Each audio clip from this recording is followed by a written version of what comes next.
Welcome to Webstyle Press. In this video, I will show you how to change the name of Google account.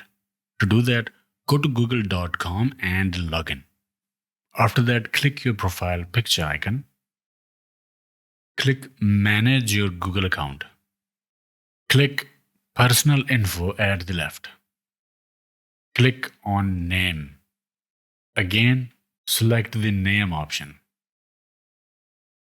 Update first name and or last name from here, and then click Save button. This changes the name displayed on emails and services like YouTube.